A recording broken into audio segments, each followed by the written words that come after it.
لا حول ولا قوة إلا بالله العلي العظيم.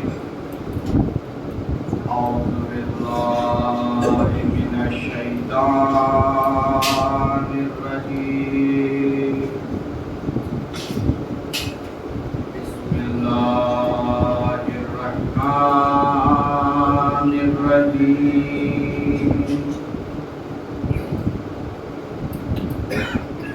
الحمد لله رب العالمين، والصلاة والسلام على أشرف الأنبياء والمرسلين والخاتم نبينا والمولانا بالقاسم محمد.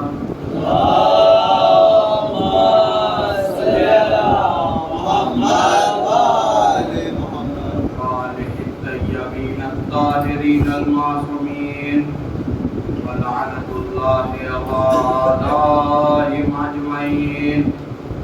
أما بعد، فقد قال رسول الله صلى الله عليه وآله وسلم: بسم الله الرحمن الرحيم. مجالسكم بذكر علي بن أبي طالب، لأن ذكره ذكري وذكري ذكر الله وذكر الله بعد صلى اللهم صل على محمد. عزیزان محترم، سامعین حضرات، مولا حسین کے غمخوار، مولا حسین کے ماتمدار، آج کچھ باتوں کو آپ کے سامنے پیش کروں گا انشاءاللہ. کم وقت میں زیادہ باتیں. اس سے پہلے ایک روایت پیش کر دوں آپ کے سامنے کہ جب رسول خدا معراج کی بلندیوں پر گئے تھے تو سارے فرشتوں سے ملے، لیکن انہوں نے ایک فرشتے کو دیکھا جس کے ہزاروں ہزار ہاتھ تھے، اور ہزاروں ہزار ہاتھ میں ہزاروں ہزار انگلیاں تھیں. تو جبریل سے پوچھا: اے جبریل، پروردگار نے اس فرشتے کو کس لیے خلق کیا ہے؟ تو جبریل نے کہا: یا رسول اللہ، آپ خود پوچھ لیں کہ یہ کس لیے خلق ہوا ہے. تو رسول اس کے پاس پہنچے، سلام دعا ہوئی. اس کے بعد رسول نے ایک سوال پوچھا، کہا: بھائی، تو کس لیے پیدا کیا گیا ہے؟ اس نے کہا: یا رسول اللہ، اس دنیا میں جتنی بھی جگہ جتنے بھی قطرے بارش کے گرتے ہیں، میں ان سب کا حساب رکھتا ہوں. تو رسول نے کہا: تو پھر تم سے تو کوئی چیز چھوٹی نہیں ہوگی، ہر چیز کا تم حساب رکھتے ہوگے. جب جو انسان جو فرشتہ بارش کے قطرے گر لے، وہ تو ہر چیز کا علم رکھے گا. تو پوچھا: کوئی تو چیز ہوگی جسے تم گن نہیں سکتے، شمار نہیں کر سکتے. اس نے کہا: جی رسول خدا، بس ایک چیز ہے جس کا حساب میں نہیں کر پاتا. کہا: وہ کیا ہے؟ کہا: اے نبی خدا، جب آپ کی امت والے آپ کے اوپر اور آپ کی آل کے اوپر درود و سلام بھیجتے ہیں تو پروردگار اس کا جو ثواب دیتا ہے اسے میں شمار نہیں کر پاتا.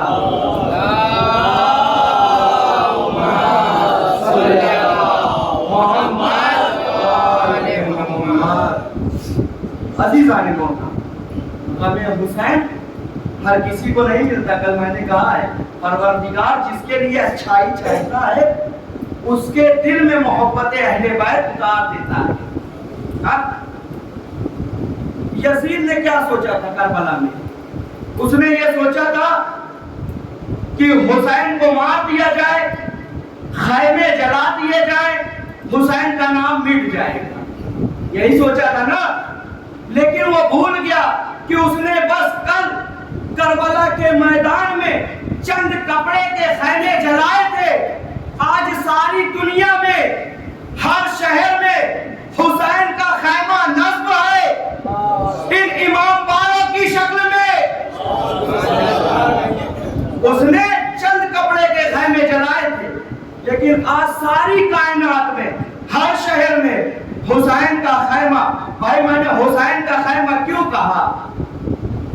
کیونکہ حسین کا خیمہ وہ ہے جہاں اہل بیت ہوں، عزا خانہ امام باڑہ، یہاں پہ ہمارا عقیدہ ہے کہ اہل بیت آتے ہیں، اہل بیت آئے تو یہ حسین کا خیمہ ہو گیا، جنت ہو گئی ہے۔ ہمیں کسی جنت کی اب آرزو نہیں ہے۔ دنیا کی مائیں اور ہوتی ہے جو اپنے بچوں کو یہ بتاتی ہے بچے اچھا کام کر تاکہ مرنے کے بعد تجھے جنت نصیب ہو۔ ہماری مائیں یہ کہتی ہے فرش اعضا پہ جا تاکہ تو جنت میں جا سکے۔ تو فرش اعضا پہ جا تاکہ تو جنت میں جا سکے۔ عزیزان محترم، زیارت امام حسین جو بھی جاتے ہیں روزوں کی زیارت کرنے، امام حسین کے روزے کی زیارت کرنے، بہت پابندیاں کی آج تو بہرحال بہت ماشاءاللہ اطمینان کا موقع ہے، لیکن کچھ سال پہلے صدام اور بھی کئی تھے جن کے دور میں بڑی مشکلیں تھی، زوار جا نہیں پاتے تھے، ایسی شرطیں رکھی جاتی تھی کہ مثلاً اگر دو لوگ آئے ہیں تو ایک کو قتل کیا جائے گا، دوسرا زیارت پہ جائے گا۔ لیکن مولا کے زائرین تب بھی نہیں رکے، مولا کی زیارت کے لیے جاتے رہے۔ کسی شاعر نے کیا خوب کہا کہ کربلا جائیں گے بے خوف و خطر جائیں گے، راہ دشوار ہو جانے کی مگر جائیں گے، تو راستہ روک نہ پاؤ گے بچھا کر بارود، کربلا فکر میں رکھیں گے گزر جائیں گے۔ راستہ روک نہ پاؤ گے بچھا کر بارود، کربلا فکر میں رکھیں گے گزر جائیں گے۔ عزیزان محترم، بڑی شرطیں رکھی گئی تاکہ زائرین نہ آئے امام حسین کے پاس زیارت کر، تاکہ ان کا سلسلہ جو ہے وہ ٹوٹ جائے، ختم ہو جائے، گمراہ ہو جائے۔ کیونکہ یہ درسگاہ ہے نا، بہت سارے لوگ یہ کہتے ہیں کہ بھائی تم شیعوں جتنا سال بھر میں خرچ کر دیتے ہو عزاداری کے نام پہ، اگر تم پر سال بھر اسے نہ خرچ کرو تو ایک اچھی یونیورسٹی بنا سکتے ہو، ایک اچھا اسپتال کھول سکتے ہو، صرف سال بھر نہ خرچہ کرو۔ تو میں کہنا چاہوں گا بھائی، دنیا کے اسپتال وہ ہوتے ہیں، دنیا کی یونیورسٹی وہ ہوتے ہیں جہاں پہ ایک عمر کی قید ہوتی ہے۔ کسی بھی یونیورسٹی میں ایک عمر کی قید ہوتی ہے کہ اگر جوان پڑھ رہا ہے تو بوڑھا نہیں آ سکتا، بچہ ہے تو جوان نہیں آ سکتا، مسلمان ہے تو ہندو نہیں آ سکتا۔ لیکن واحد عزا خانہ ایک ایسی درسگاہ ہے جہاں ہر قسم کے لوگ آتے ہیں اور درس حاصل کر کے جاتے ہیں۔ بھائی اسپتال کہتے ہیں اس سے اچھا بنا سکتے ہو، ارے بھائی دنیا کے اسپتال میں جسم کے مرض کو دور کیا جاتا ہے، یہاں روح کے مرض کو دور کیا جاتا ہے۔ دنیا کے اسپتالوں میں صرف جسم کے مرض کو دور کیا جاتا ہے، یہاں روح کے مرض کو دور کیا جاتا ہے۔ عزیزان محترم، جس حدیث کو میں نے اپنا سرمایہ قرار دیا ہے اس میں خدا کا رسول ارشاد فرما رہا تھا، وہ رسول جو نطق نہیں کرتا، بولتا نہیں ہے بغیر الہی کے، پروردگار کی رضا کے بغیر وہ بولتا نہیں ہے۔ اس نے کیا کہا کہ تم اپنی مجلسوں کو زینت دو، علی ابن ابی طالب کے ذکر سے، کیونکہ اس کا ذکر کرنا میرا ذکر ہے اور میرا ذکر خدا کا ذکر ہے اور خدا کا ذکر عبادت۔ میں ہاتھوں کو جوڑوں گا، یا رسول خدا آپ نے علی کے ذکروں کو کیوں زینت دیا؟ آپ یہ بھی تو کہہ سکتے تھے کہ زینوا مجالسکم بذکر آدم، تم اپنی مجلسوں کو آدم کے ذکر سے زینت دو۔ آپ یہ کہتے تھے زینوا مجالسکم بذکر عیسیٰ، تم اپنی مجلسوں کو عیسیٰ کے ذکر سے زینت دو۔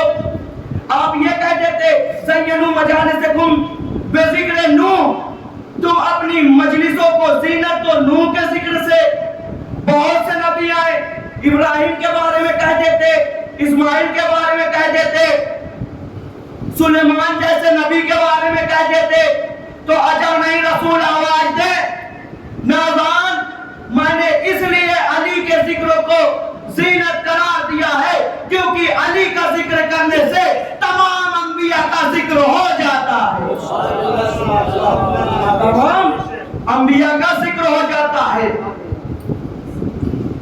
یعنی پتہ کیا چلا کہ آدم کے علم کا نعرہ علی، پتہ یہ چلا کہ آدم کے علم کا نعرہ علی، ابراہیم کی خلت کا نعرہ علی، نوح کے تقوی کا نعرہ علی، محمد کی نبوت کا نعرہ علی، کعبے کی پاکیزگی کا نعرہ، بھائی بولے کعبے کی پاکیزگی کا نعرہ علی، قرآن کی تلاوت کا نعرہ علی۔ یا لفظوں کو پلٹ کر یوں کہہ دوں کہ لا الہ الا اللہ کی بنیاد محمد رسول اللہ اور محمد رسول اللہ کی بنیاد علی ولی اللہ۔ لا الہ الا اللہ کی بنیاد محمد، کیونکہ لا الہ الا اللہ پہچانا گیا محمد رسول اللہ سے اور محمد رسول اللہ پہچانا گیا علی ولی اللہ سے۔ اگر ان ہستیوں کے بیچ سے علی ولی اللہ کو نکال دیا جائے تو نہ لا الہ الا اللہ کام آئے گا نہ محمد رسول اللہ کام آئے گا، اور جب یہ دونوں کام نہیں آئیں گے تو نبیوں کی نبوت بیکار، اماموں کی امامت بیکار، مسلمان کا ایمان بیکار۔ ارے بھائی حقیقت ہے نا کہ بنا علی کی محبت کے کسی بھی مسلمان کا ایمان مکمل نہیں ہو سکتا، کسی بھی مسلمان کا ایمان مکمل نہیں ہو سکتا، اور حقیقت بھی یہی ہے۔ دیکھیے آج تک جتنے بھی نبی آئے ہیں دنیا میں ہماری ہدایت کی، سب پیدا تو پہلے ہوئے ہیں لیکن معجزہ بعد میں دکھایا۔ بات پہنچانا چاہتا ہوں، دیکھیے میرے ساتھ ہو رہیے گا کہ جتنے بھی نبی آئے پیدا پہلے ہوئے، معجزہ بعد میں دکھایا۔ آدم دنیا میں پہلے تشریف لائے، معجزہ بعد میں دکھایا۔ ابراہیم دنیا میں پہلے تشریف لائے، معجزہ بعد میں دکھایا۔ نوح دنیا میں پہلے تشریف لائے، معجزہ بعد میں دکھایا۔ نوح دنیا میں پہلے تشریف لائے، معجزہ بعد میں دکھایا۔ ابراہیم دنیا میں پہلے آئے، معجزہ بعد میں دکھایا۔ لیکن یہ امامت کا پہلا چاند ہے جو چمکتا تو بعد میں ہے، کعبے میں تو پہلے بنا۔ یہ امامت کا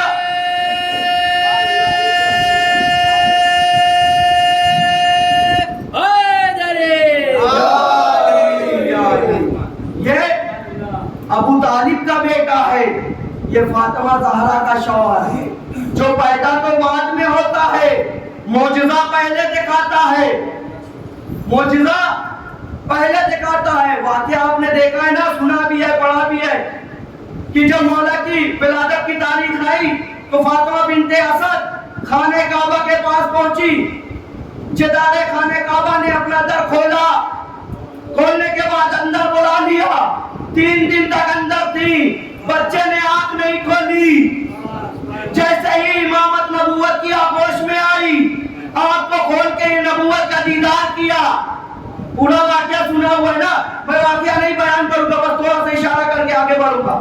تو اس کا مطلب کیا ہوا کہ آدم کا مددگار یہ علی، نوح کا مددگار یہ علی، ابراہیم کا مددگار یہ علی، اسماعیل کا مددگار یہ علی، سلیمان کا مددگار یہ علی، تمام انبیاء کا مددگار یہ علی، محمد کا مددگار یہ علی۔ ارے بھائی، جب علی سب کا مددگار ہے تو اس کا مطلب یہ ہے کہ علی ہر زمانے میں ہر نبی کے دور میں موجود تھا، ہر نبی کے دور میں موجود تھا۔ آدم کے دور میں بھی علی موجود تھا، نوح کے دور میں بھی موجود تھا، تمام انبیاء کے دور میں موجود تھا۔ کیوں؟ کیونکہ میرے مولا اور آقا خود ارشاد فرماتے ہیں، میں نے اپنے ہاتھوں سے 40 دن میں آدم کے پتلے کو تیار کیا۔ مولا علی خود کہتے ہیں، میں نے اپنے ہاتھوں سے 40 دن میں آدم کے پتلے کو تیار کیا۔ اب آپ نے ایک بات اور روایت سنی ہوگی کہ جب رسول ہجرت کر کے گئے تھے تو ساتھ میں کوئی تھا جو غار میں جانے کے بعد تیز تیز رونے لگا تھا، پتہ چلا سانپ دیکھ کر۔ بھائی کیوں روئے تھے سانپ دیکھ کر؟ تو آدم کو کس نے بنایا؟ علی نے بنایا۔ تو اب بات مجھے کہنے دیجئے کہ جو حق کے خلیفہ کو اپنے ہاتھ سے بنائے، اس علی کا مقابلہ کون کرے گا؟ جب اس علی کا مقابلہ تمام انبیاء مل کر نہیں کر سکتے تو غار میں صاحب کو دیکھ کر رو دینے والا کیا کرے گا؟ بھائی جب تمام انبیاء مل کر اس علی کا مقابلہ نہیں کر سکتے، آدم کا مددگار علی، نوح کا مددگار علی۔ بھائی جناب نوح کی کشتی تیار ہو گئی، چلنے لگی، لیکن کہیں رک نہیں رہی ہے، کسی ساحل کے کنارے نہیں پہنچ رہی ہے۔ نوح نے کیا کیا؟ پنجتن کا واسطہ لگایا، کشتی کنارے پہنچ گئی۔ جناب نوح، جناب یونس مچھلی کے پیٹ میں تھے، نکل نہیں پائے، پنجتن کا وسیلہ لگایا، مچھلی کے پیٹ سے باہر آ گئے۔ آدم کا مددگار علی، محمد کا مددگار علی، محمد کا مددگار کیسے؟ بھائی تاریخ معلوم ہے نا، جب پروردگار نے کہا اے حبیب پیغام پہنچائے، لوگوں کو دین کی دعوت دے، لوگوں کو دین کی باتیں بتائیں، احکام بتائیں، لوگوں کو کہیں کہ خدا کو مانے، توحید پہ اقرار کرے۔ جیسے ہی رسول نے پیغام پہنچایا، اب ایک مخالف کھڑا ہوا، تاریخ نے جس کا نام ابو سفیان رکھا۔ بھائی اس نے جیسے ہی سنا نا، اس نے 3 سازشیں کی۔ پہلا اس نے مردوں کو بہکایا، کہا ان کی بات مت سننا، یہ شاعر ہے اور شاعر پاگل ہوتا ہے، اس نے بہکانا شروع کیا۔ اس کے بعد عورتوں کو بہکایا، عورتوں سے کہا کہ ان کی بات مت سننا، یہ جادوگر ہے۔ بچوں سے کہا، 3 سازشیں کی۔ دیکھیں 3، حق کے خلاف ہمیشہ 3 کھڑے ہوتے ہیں، 3 سازشیں کی۔ اور تیسرا بچوں سے کہا یہ پاگل ہے، معاذ اللہ انہیں اینٹا مارو، پتھر مارو، یہ بہک چکے ہیں۔ اب جیسے ہی رسول جب گھر سے باہر نکلتے تھے تو بچے جانتے ہیں جن کی تربیت نہ کیا جائے وہ ایسے ہی ہوتے ہیں۔ اب جیسے ہی رسول باہر نکلتے تھے یہ پتھر مارتے تھے رسول کو۔ اچھا رسول جب شام ہوئی واپس آئے تو ایک مرتبہ ایک چچا نے پوچھ لیا، تاریخ نے اس کا نام ابو طالب رکھا۔ ابو طالب نے پوچھا بھتیجے کیا بات ہے، یہ خون کیسا تازہ بہ رہا ہے، کہاں سے آ رہے ہیں؟ کہا چچا جان ابو سفیان نے بچوں کو بہکا رکھا ہے، کہتا ہے یہ پاگل ہے، ان کو پتھر مارو۔ بچے پتھر مارتے ہیں، بچے پتھر مارتے ہیں۔ ایک مرتبہ ابو طالب نے رسول خدا کا ہاتھ پکڑا، کہا چلو میرے ساتھ، لے کر پہنچے ابو سفیان کے گھر۔ کہا ابو سفیان، دروازے کو دستک دی، ابو سفیان کا دسترخوان لگا ہوا تھا، سب بیٹھے کھانا کھا رہے تھے۔ ایک مرتبہ ابو سفیان نے کہا کیا بات ہے؟ جناب ابو طالب نے کہا تم نے بچوں کو بگاڑ رکھا ہے، تم نے کہا ہے کہ رسول محمد جب بھی باہر نکلے پتھر مارنا، پاگل نہیں ہے، بچے پتھر مار رہے ہیں، ان کو سمجھاؤ۔ ایک مرتبہ ابو سفیان کہتا ہے، جواب سنیے گا بڑا خاص ہے جواب۔ ابو سفیان کہتا ہے ابو طالب یہ بچوں کی بات ہے، بچوں میں رہنے دیجئے، بچوں کی بات ہے، بچوں میں رہنے دیجئے۔ اب ابو سفیان نے کہا، ابو طالب نے کہا ابو سفیان سن، آج تو کہہ رہا ہے بچوں کی بات ہے، بچوں میں رہنے دو، یہ مت بھول میرے گھر میں بھی ایک بچہ ہے، میرے گھر میں بھی ایک بچہ ہے۔ اب ابو سفیان نے سوچا کوئی ہوگا، اسے کیا پتا وہ حیدر کرار ہے، انہوں نے کہا دیکھ لیں گے۔ اب ابو سفیان کہا کہ میں نہیں جانتا ہے، بچوں کی بات ہے، بچوں میں رہنے دیجئے۔ اب رسول کا ہاتھ پکڑا، واپس گھر چلے آئے ابو طالب۔ ایک مرتبہ ایک بیٹے کو آواز دی، تاریخ نے اس کا نام علی لکھا، کہا علی، نہ جانے کتنا لوگوں کو یہ نام علی پسند آیا کہ آج ہر زبان پہ علی علی علی علی علی علی ہو رہا ہے۔ اب جیسے ہی بلایا کہا جی بابا کیا بات ہے؟ کہا یہ میرا بھتیجا ہے، یہ جب کل سے جائے گا نا تو اس کے ساتھ جانا، اس کی حفاظت کرنا۔ نبی کی حفاظت امام کے ہاتھ میں کس نے دی؟ ابو طالب نے۔ کہا اس کی حفاظت کرنا۔ اب حفاظت شروع ہوئی۔ کہا بابا جو پتھر میرے بھائی کی طرف چلیں گے میں اسے اپنے سینے پہ لوں گا، جو ہاتھ نبی خدا کی طرف اٹھیں گے میں ان ہاتھ کو توڑ دوں گا، جو سر اٹھیں گے میں ان سر کو پھوڑ دوں گا۔ اب دوسرا دن آیا، رسول جیسے ہی پھر تبلیغ کے لیے باہر نکلے، بغل سے ابو طالب آ گئے، ایک طرف سے مولا علی آ گئے۔ باپ بیٹے نے ایک دوسرے کو دیکھا، نگاہوں میں رات کی بات ہو گئی، نگاہوں میں رات کی بات ہو گئی۔ اب مولا چلے، آگے آگے رسول خدا، پیچھے پیچھے مولا علی، آگے آگے نبوت، پیچھے پیچھے امامت، آگے آگے سورج، پیچھے پیچھے چل بھائی قرآن کی آیت ہے نا، والشمس وضحاها، قسم ہے سورج کی اور اس کی کرنوں کی، والقمر اذا طلع، اور چاند کی جو اس کے پیچھے پیچھے چلتا ہے، اور چاند کی جو اس کے پیچھے پیچھے۔ اب رسول چلے، ایک بچہ آگے بڑھا، جیسے ہی اینٹا مارا، پتھر مارا، علی نے سینے پہ روک لیا۔ دوسرا بچہ بڑھا، ادھر جیسے ہی ہاتھ اٹھایا، علی نے گریبان پکڑا، اٹھا کے دیوار پہ پھینکا، جیسے ہی دیوار پہ لڑا، گرا بے ہوش۔ بھائی میں بچہ کہہ رہا ہوں، سب بالغ تھے، میں بچہ کہہ رہا ہوں، سب بالغ تھے، ذہین تھے۔ اب دوسرا تیسرا بڑا، ادھر جیسے ہی آگے بڑھنا چاہا، علی نے پکڑ کے اس کی گردن توڑ دی۔ اب جب سب مار کھا چکے علی سے تو اپنے اپنے گھر پہنچے، کوفے کے جتنے بچے تھے سب اپنے گھر پہنچے۔ ایک باپ نے بیٹے سے پوچھا، بیٹے کہاں سے پٹ کے آ رہے ہو؟ کہاں سے پٹ کے آ رہے ہو؟ کہا بابا علی نے مارا ہے۔ ماں نے دوسرے بیٹے سے پوچھا، بیٹے کہاں سے پٹ کے آ رہے ہو؟ کہا علی نے مارا ہے۔ تیسرے سے پوچھا، اس نے کہا علی نے مارا ہے۔ اب پورے کوفہ میں صرف علی علی علی ہو رہا تھا، پورے کوفہ میں صرف علی علی ہو رہا تھا۔ اب جتنے والدین تھے سب اپنے بچوں کو لیے ساتھ میں، کہا چلو ابو سفیان کے گھر، وہ اس سے شکایت کرتے ہیں، وہ جو تب بھی کرنا ہوگا کرے گا۔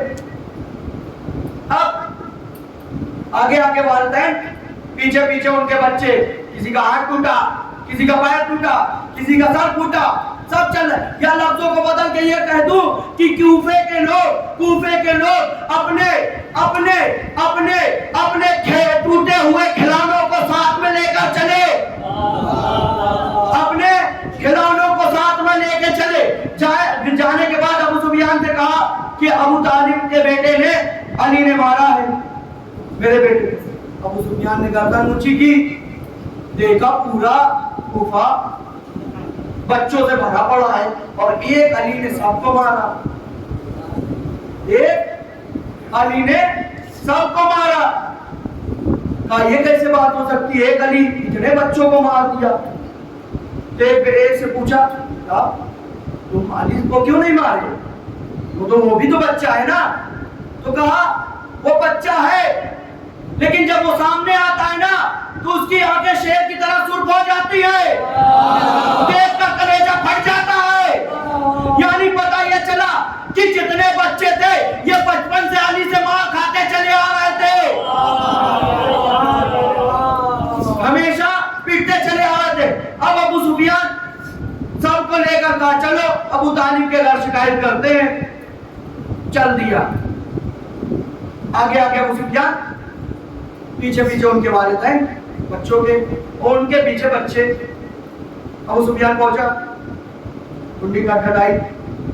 ابو طالب اطمینان سے دروازہ کھولا. کہا کیا بات ہے؟ کہا کہ تمہارے بیٹے نے ان سب کو مارا, اپنے بچے کو تنبیہ کرو.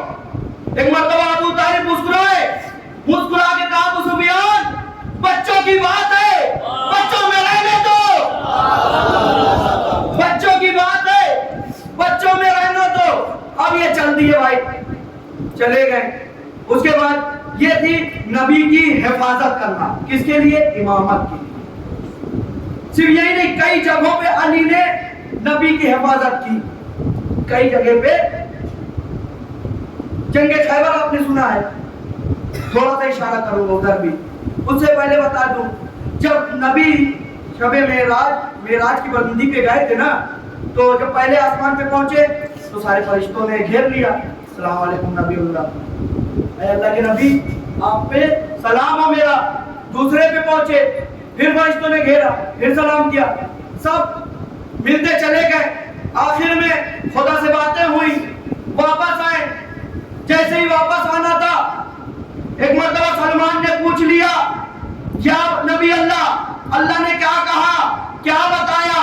تو نبی نے کہا 18,000 راز کی باتیں علی کے بارے میں اللہ نے بتائی. 18,000 راز کی باتیں اللہ نے مجھے بتائی. کہا یا نبی خدا ایک بتا دے. کہا نہیں راز کی بات ہے. اچھا راز کی بات ہے. چلو کچھ دن بعد جنگ خیبر آئی. 39 دن تک آپ نے دیکھا ہے نا لوگ جاتے رہے علم لے لے کر. 39 دن تک پہلا دن آیا, کچھ لوگ پہنچے علم لے کر کہ ہم تو فتح کر لیں گے. پہنچے تو در خیبر کے اندر ایک مرحب نام کا پہلوان تھا. وہ در خیبر میں ایک کھڑکی تھی, اس میں سے وہ کھولتا تھا, کھڑکی کو کھولتا تھا اور اپنا سر باہر نکال کے کہتا تھا میں آؤں. اب جیسے ہی وہ کہتا تھا میں آؤں, یہ سب کی سب پھر بھاگتے تھے کیونکہ وہ بڑا قد و قامت کا تھا.